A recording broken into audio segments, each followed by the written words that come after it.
नमस्कार दोस्तों, स्वागत है आप सभी का आपके अपने YouTube channel GK search engine पर।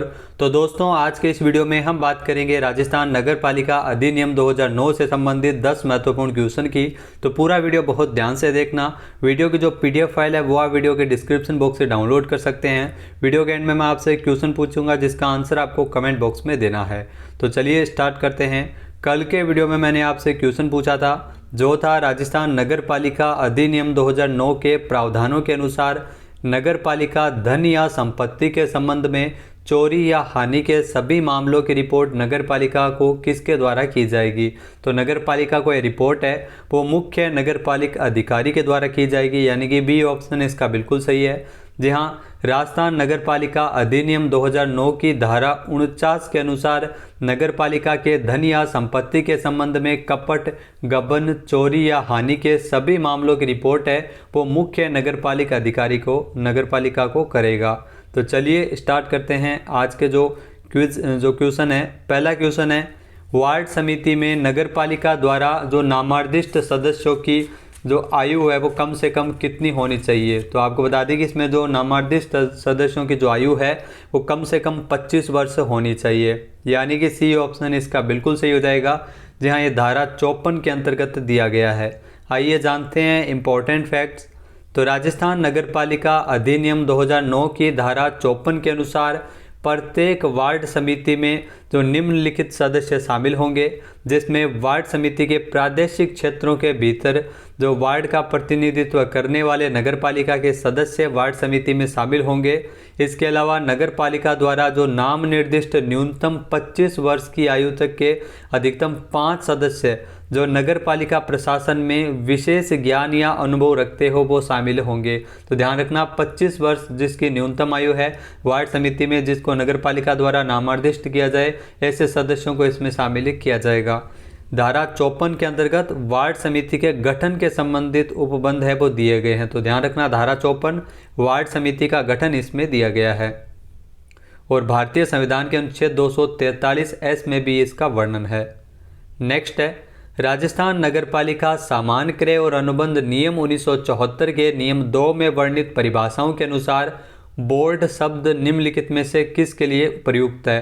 तो बोर्ड शब्द है वो नगर परिषद के लिए प्रयुक्त है, यानी कि बी ऑप्शन इसका बिल्कुल सही है। जी हाँ, राजस्थान में आपको बता दें कि जो बोर्ड है वो राजस्थान नगर पालिका सामान्य क्रय और अनुबंध नियम 1974 के नियम 2 में इसका वर्णन दिया गया, जिसमें बोर्ड शब्द है वो नगर परिषद के लिए वर्णित है। आइए देखते हैं इंपॉर्टेंट फैक्ट्स। तो राजस्थान नगर पालिका सामान्य क्रय और अनुबंध नियम 1974 के नियम 2 के अनुसार, जिसमें एक बोर्ड के अंतर्गत नगर परिषद आती है, क्रय अधिकारी या मांगकर्ता अधिकारी से कार्यपालक अभिप्रेत है। और आपको बता दें कि जो कार्यपालक अधिकारी के अंतर्गत नगर परिषद का आयुक्त आता है, तो इसमें बोर्ड के अंतर्गत नगर परिषद आती है, ये आपको ध्यान में रखना है।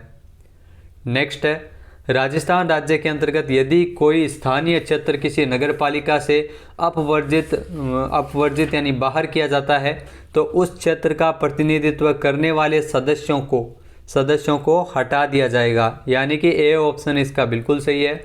जहां धारा 3 के अनुसार यदि कोई स्थानीय क्षेत्र किसी नगर पालिका से अपवर्जित यानी बाहर किया जाता है तो उस क्षेत्र का प्रतिनिधित्व करने वाले जो सदस्यों को हटाया जाएगा। आइए जानते हैं इम्पोर्टेंट फैक्ट्स। तो राजस्थान नगर पालिका अधिनियम 2009 की धारा 3 के अनुसार कोई भी स्थानीय क्षेत्र नगर पालिका से अपवर्जित यानी बाहर किया जाए तो उन सदस्यों को जो राज्य सरकार की राय में नगर पालिका से अपवर्जित क्षेत्र का प्रतिनिधित्व करते हैं उनको हटाया जाएगा। तो ध्यान रखना, धारा 3 जिसमें नगर पालिकाओं का परिसीमन दिया गया है, तो ये आपको ध्यान में रखना है। धारा 3 में नगर पालिकाओं का परिसीमन दिया गया है। नेक्स्ट है, राजस्थान नगर पालिका अधिनियम 2009 की किस धारा में यह उल्लेख मिलता है कि राज्य सरकार नगर पालिका बोर्ड को इस अधिनियम के तहत ऐसे उपबंधों के प्रवर्तन से छूट दे सकेगी जो उसके लिए अनुपयुक्त समझे जाए। तो यह धारा 4 में इसका वर्णन किया गया है, यानी कि बी ऑप्शन इसका बिल्कुल सही है। आइए जानते हैं इम्पोर्टेंट फैक्ट्स।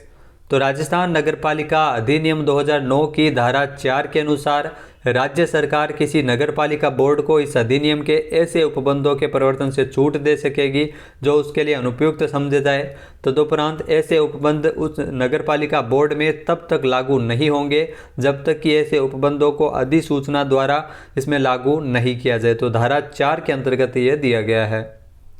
नेक्स्ट क्वेश्चन है, राजस्थान के वर्तमान नगरपालिका संबंधी प्रावधानों के अनुसार सहायक निर्वाचक रजिस्ट्रीकरण अधिकारी निम्नलिखित में से किसके द्वारा नियुक्त किया जाता है? तो इस अधिकारी की नियुक्ति की जाती है राज्य निर्वाचन आयोग के द्वारा, यानी कि सी ऑप्शन इसका बिल्कुल सही है। आइए जानते हैं इंपॉर्टेंट फैक्ट्स।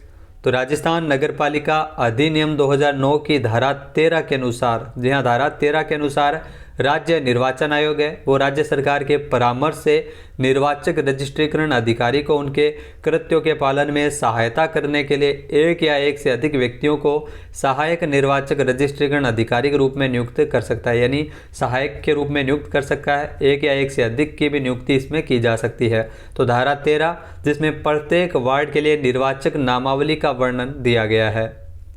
नेक्स्ट क्वेश्चन है, नगर निगम में निम्नलिखित में से किसका प्रतिनिधित्व हो सकता है? तो नगर निगम में अगर बात की जाए तो लोकसभा के सदस्य इसमें प्रतिनिधित्व कर सकते हैं, यानी कि बी ऑप्शन इसका बिल्कुल सही है। आइए जानते हैं इंपॉर्टेंट फैक्ट्स। तो राजस्थान नगरपालिका अधिनियम 2009 की धारा 6 के अनुसार किसी ऐसे निर्वाचन क्षेत्र का जिसमें नगर परिषद या नगर निगम का क्षेत्र पूर्णतः जो भागतः समाविष्ट है, उसे प्रतिनिधित्व करने वाले लोकसभा के जो सदस्य है, सांसद है, वो ऐसी नगर परिषद या नगर निगम में इनका प्रतिनिधित्व रहेगा। तो धारा 6 जिसमें नगर पालिका की संरचना के बारे में बताया गया है।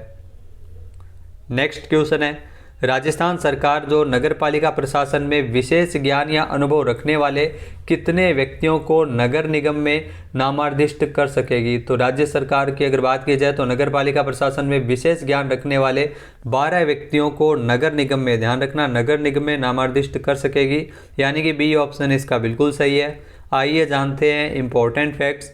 तो राजस्थान नगरपालिका अधिनियम 2009 की धारा 6 के अनुसार, जी हाँ, धारा 6 के अनुसार नगरपालिका प्रशासन का विशेष ज्ञान या अनुभव रखने वाले नगरपालिका बोर्ड के मामले में बात की जाए तो 6 व्यक्ति, नगर परिषद के मामले में 8 व्यक्ति और नगर निगम के मामले में 12 व्यक्ति है वो राज्य सरकार राजपत्र में अधिसूचना द्वारा नामार्दिष्ट कर सकेगी।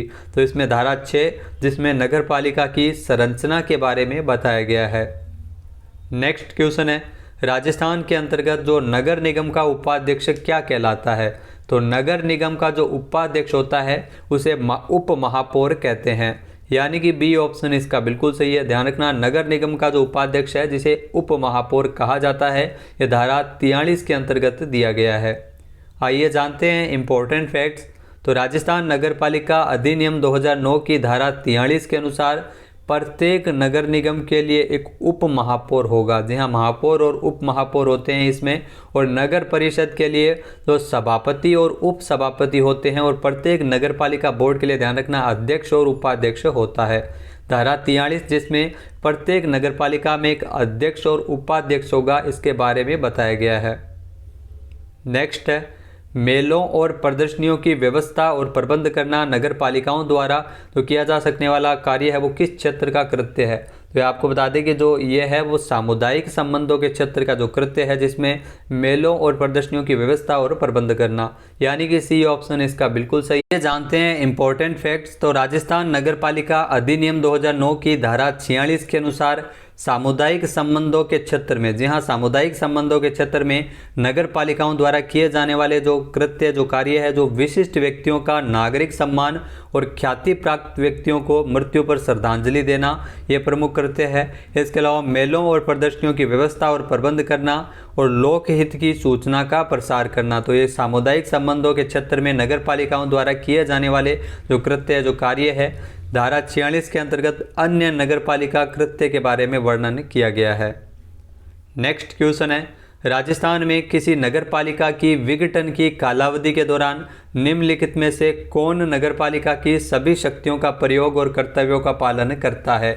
तो इसमें आपको बता दें कि जो राज्य सरकार द्वारा इस निमित्त नियुक्त अधिकारी है वो नगरपालिका की सभी शक्तियों का प्रयोग और कर्तव्यों का पालन करता है, यानी कि बी ऑप्शन इसका बिल्कुल सही है, नगरपालिका विघटन की दशा में। आइए जानते हैं इंपॉर्टेंट फैक्ट्स। तो राजस्थान नगरपालिका अधिनियम 2009 की धारा 322 के अनुसार नगरपालिका के विघटन की कालावधि के दौरान नगरपालिका की सभी शक्तियों का प्रयोग और कर्तव्यों का पालन ऐसे अधिकारी के द्वारा प्रशासक के रूप में किया जाएगा जिसे राज्य सरकार द्वारा इस निमित्त नियुक्त किया जाए। तो धारा 322 के अंतर्गत ये वर्णन किया गया है। आइए जानते हैं आज का हमारा जो क्विज है, जिसका आंसर आपको कमेंट बॉक्स में देना है। तो आज का आपके लिए क्विज है, राजस्थान नगरपालिका सामान्य क्रय और अनुबंध नियम 1974 में निविदा प्राप्त करने की प्रक्रिया निम्नलिखित में से किस नियम के अंतर्गत वर्णित है। एक बार फिर से सुनिएगा, राजस्थान नगरपालिका सामान्य क्रय और अनुबंध नियम 1974 में निविदा प्राप्त करने की प्रक्रिया किस नियम के अंतर्गत वर्णित है। इसका सही आंसर आपको कमेंट बॉक्स में देना है। और अगर ये वीडियो आपको पसंद आए तो इसे लाइक और शेयर करना बिल्कुल न भूलिएगा। चैनल पे नए हैं, सब्सक्राइब नहीं किया है तो अभी सब्सक्राइब बटन पे क्लिक करें। इस वीडियो की जो पीडीएफ फाइल है वो आप वीडियो के डिस्क्रिप्शन बॉक्स से डाउनलोड कर सकते हैं, जहां पर आपको सारी पीडीएफ एक साथ मिल जाएगी। टेलीग्राम चैनल का लिंक दिया हुआ है, उसको ज्वाइन कीजिए। वहां पर आपको सारी पीडीएफ अब तक के जितने भी वीडियो है उनकी एक साथ मिल जाएगी। तो एग्जाम तक ये क्लास कंटिन्यू रहेगी, जिसमें हम 10 क्वेश्चन डेली डिस्कस करेंगे, वो भी पूरी व्याख्या के साथ। जय हिंद, जय भारत, जय राजस्थान।